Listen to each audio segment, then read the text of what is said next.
Okay, so today we're looking into a story that really makes you think twice about what you see online. Yeah. Yeah, it's definitely a case of appearances can be deceiving. Right. We've got these two women, Sophie Bannister and Levi-April Whalley. You can find them on Instagram. They had a pretty sizable following, almost 60,000, and they were both on OnlyFans too, projecting this really glamorous image. And that's what makes this whole thing so fascinating, right?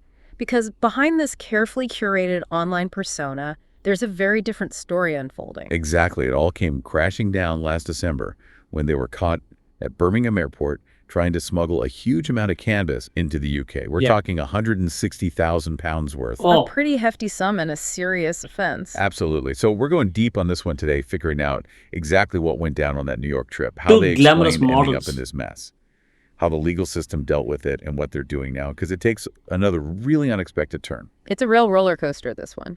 Yeah, it is. So we dug into the reports from their arrest, the court proceedings, and even some interviews to get the full picture.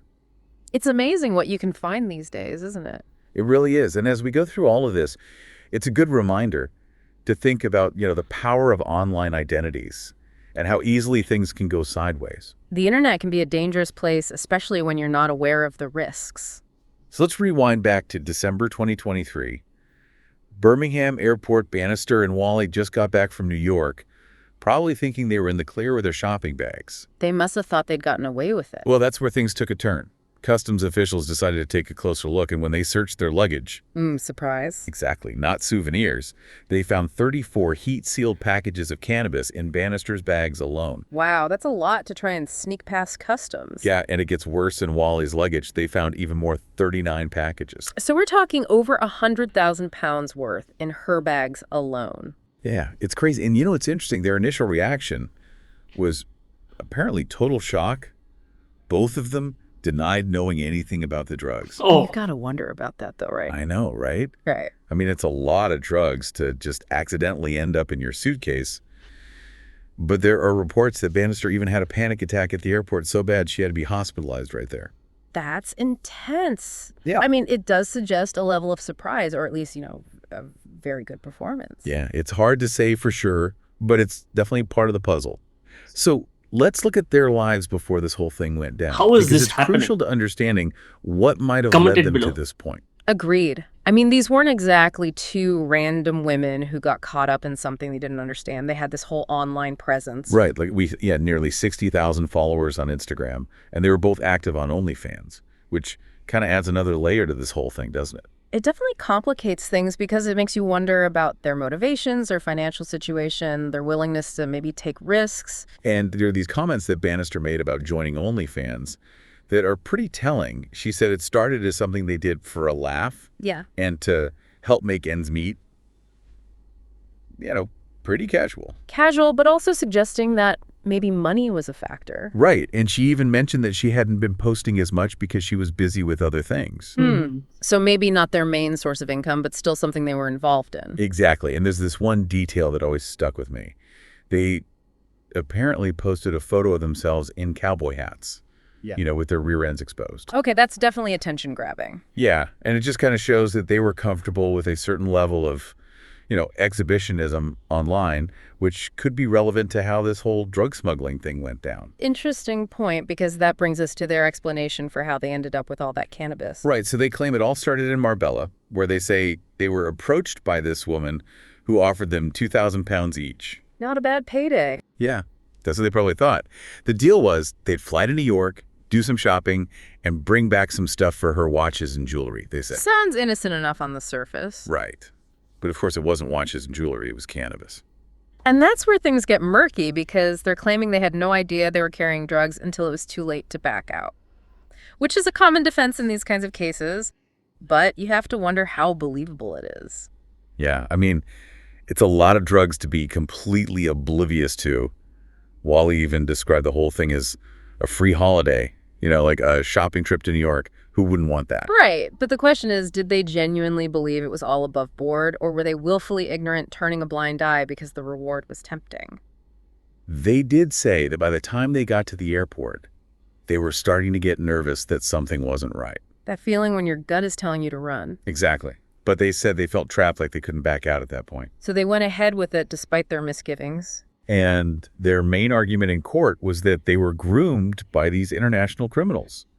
That they were specifically targeted because of their social media presence. Because they seemed like they'd be easy to manipulate. Right. They projected this image of being, carefree, glamorous, maybe even a little naive. So these criminals saw them as perfect targets, less likely to raise suspicion. Exactly. And it's a scary thought, isn't it? That anyone with a big online presence could be vulnerable to this kind of exploitation. It's a reminder that the internet can be a hunting ground for these types of criminals. So despite their claims, the legal system still had to do its thing, and they both ended up with suspended prison sentences. So they avoided jail time this time. Yeah. Whalley got 16 months, suspended for 18 months, plus 10 days of rehabilitation and 80 hours of unpaid work. And Bannister got a bit more, 20 months suspended for 18 months, 30 days of rehab, and 200 hours of unpaid work. So they definitely weren't let off scot-free. No, but the fact that the sentences were suspended suggests that the court maybe gave them some leniency. Maybe they believed there was some truth to their claims of being manipulated. It's hard to say for sure, but the consequences didn't stop there. Oh, yeah. The court of public opinion can be brutal. Especially online.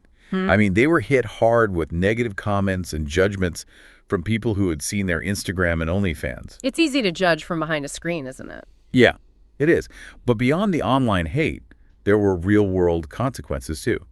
Whalley lost her job as a nurse, and she's currently under investigation by the Nursing and Midwifery Council. She could be permanently struck off. Yeah, it's a huge blow. And she's a single mother now, too, so the stakes are even higher. And Bannister is living with friends in Manchester. Apparently, there's been a lot of tension within her family because of all of this. It's a mess all around. But here's where things get even more interesting. They've both gone back to OnlyFans. Really? So back to the platform that might have played a role in them getting into this mess in the first place. Yeah, it's a controversial move for sure, but you can kind of see their logic. They need to make money somehow, and their options are limited now. They've already got a following there, so it's the easiest way to start earning again. Right. And they are reportedly sharing provocative photos, so they're not shying away from the attention. I guess they're figuring if they're going to be judged anyway, they might as well capitalize on it. It's a bold strategy, that's for sure. But in their statements, they have expressed remorse for what happened. Whalley said she wishes she had made different choices. And Bannister said she deeply regrets the whole ordeal.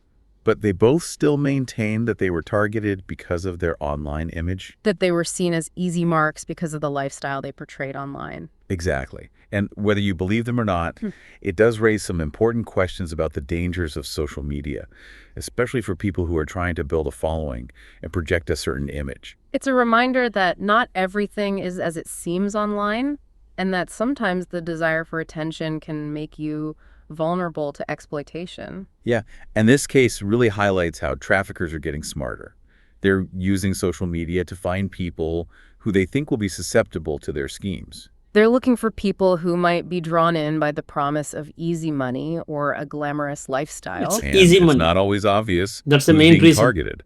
It could be anyone. Which is why it's so important to be aware of the risks and to think critically about the information you see online. So here we are at the end of this crazy deep dive, and we're left with more questions than answers. It's definitely a case that makes you think. We've got these two women who were caught smuggling a huge amount of drugs. They claim they were manipulated, they avoided jail time, but their lives have been turned upside down, and now they're back on OnlyFans trying to pick up the pieces. It's a story about responsibility, about vulnerability, about the allure and the dangers of the online world. And it really makes you wonder, what's real anymore? What are we really seeing when we scroll through social media? And how can we protect ourselves from becoming What is your the thoughts on next this? target? Comment below. It's something we all need to think about. So there you have it, folks. The story of Sophie Bannister and Levi-April Whalley, a cautionary tale for the digital age. And a reminder that sometimes the most glamorous facades hide the darkest secrets. We'll leave you with that thought for today. Thanks for joining us on this deep dive. Until next time. Thanks.